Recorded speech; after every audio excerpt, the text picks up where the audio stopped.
The United Nations is now warning that the risk of mass starvation in Nigeria, South Sudan, Somalia and Yemen is rising rapidly.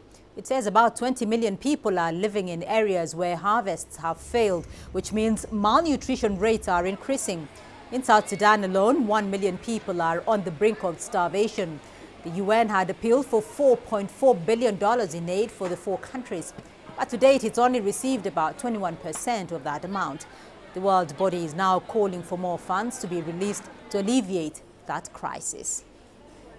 If you look just at the Horn of Africa crisis of 2011, 260,000 lives were lost during that crisis.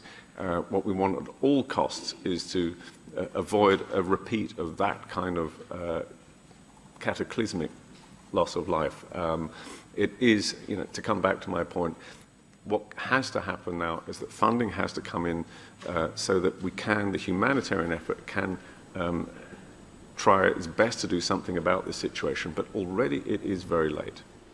Now, Somalia is one of the four most affected countries, and let's get some insights into the situation there from Mohammed Sheikh Ali Ahmed. He's an Islamic speaker, life coach and humanitarian currently involved in efforts to help curb the famine in Somalia. Sheikh Ali Ahmed, thank you very much for joining us on Africa Live. Now, the UN paints quite a grim picture of an escalating food crisis in Somalia. Is that the situation where you have witnessed on the ground? Well, the situation's pretty grim, and more so because the rains are yet to come in full force, but also it's so hard still to have access and reach people that are stranded in places that are very, very far away.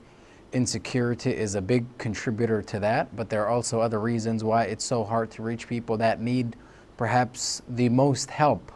But the make it or break it really is going to be what happens on the 15th of this month. That's 4 days away from today, because that's when the rainy season is supposed to start. If it starts to rain in the middle of April or even the end of April, it's supposed to go on until June or so. And even if it rains, people would need about 2-3 months to be able to harvest what they had planted in their farms. If it doesn't rain, I'm very afraid, God forbid that happens, but I'm afraid that this would be a much bigger catastrophe than anybody can imagine. So you're talking about an impending catastrophe if it doesn't rain there, Sheikh Ali Ahmed. But what in your view needs to be done, though, to avoid this crisis escalating into what you're terming a catastrophe? Well, you know what, I'll tell you what. I'm very content with the response given to this and the priority that this is made by so many people from a national and international, Somali and non-Somali respect, to be quite frank. If you look at the UN agencies, if you look at bilateral donor countries, the US, the EU, Sweden, Norway, the UK, the Organization of Islamic Conference just had a meeting today here in Mogadishu. But also the other independent initiatives that I spoke about a month ago when I was here. Awi Walal is one of them. There are young volunteers, young Somali volunteers coming together to try to map the problems so that help could get to people quicker.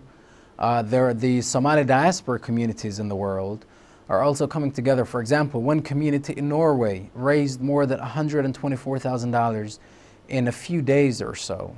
In Minnesota, in the US, they had what they call Dine Out for Somalia Day yesterday, where all of the restaurants were to donate 50% of their profits to help the famine campaign in Somalia.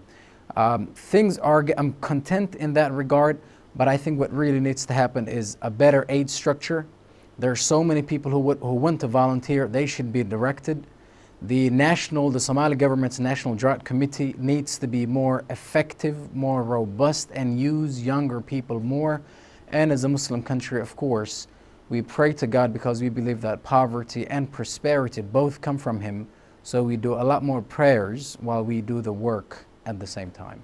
All right, Mohammed Sheikh Ali Ahmed joining us there from Mogadishu. Thank you.